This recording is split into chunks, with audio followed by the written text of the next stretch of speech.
গুলশান থেকে ফেরার পথে একটা দেওয়ালের মাঝখানে ফাঁকা ছিল, একটা ইট ছিল না, ওই ইটের ফাঁকা দিয়ে এই গাছটা উঠছে। তো ড্রাইভারকে বললাম যে যান, গাড়ি সিগন্যালে ছিল, ড্রাইভারকে বলছি উঠায় নিয়ে আসেন। ড্রাইভার টান দিয়ে উঠায় নিয়ে আসছে। দেখেন কত বড় এর শিকড়। এটাকে আমি এখন একটা টবে লাগাবো। এটা তো বড় হয়েই গেছে, এই টবে লাগাবো। হ্যালো বন্ধুরা, এখন আমি গাছটাকে শিকড়গুলা পরতে পরতে দিয়ে লাগাতে চেষ্টা করব। দেখেন একটা বটের ঝুড়ি বের করছে, এতটুকু গাছেও কি সুন্দর বটের ঝুড়ি। এই দুইটা, বাকিগুলা শিকড়, কত কিউট লাগে। একেবারে ভিতরে ঢুকাই দিলাম, গাছটা যাতে ছোট দেখা যায় এই ব্যবস্থা করব। কলার খোসা দিয়ে দিচ্ছি, পচে ক্যালসিয়াম পাক, আয়রন টাইরন যা আছে কলার খোসা।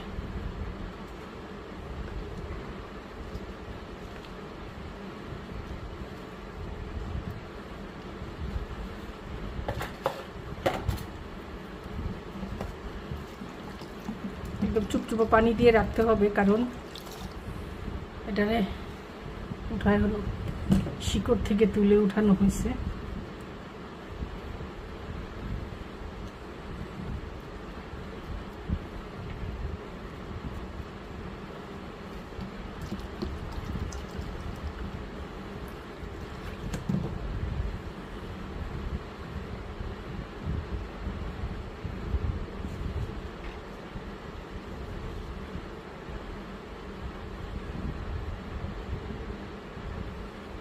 এটাকে এভাবে শক্ত করে ধরে রাখার মতো একটা কিছু দরকার। আগে সেটেল হোক, তারপরে দেখা যাবে। গাছ ছোট পাতা বেশি থাকলে ভালো লাগে দেখতে, কিন্তু ঘরের গাছ তো রোদ পায় না, এই জন্য দ্রুত বেড়ে লম্বা হয়ে বাড়ে রোদের অভাবে। এটা একটা সানলাইট ডেফিসিয়েন্সি। তা কি করা, দেখা যাক। এই হলো আমার গাছের হাল। গাছপ্রেমী যারা তারা বোঝে। রাস্তার গাছ তুলে এনে লাগানোর কি আনন্দ, আমার অনেক মজা লাগে। এটা তো পাবলিক প্রপার্টি না যে চুরি করে আনতেছি। এটাকে আপাতত এভাবে দিলাম।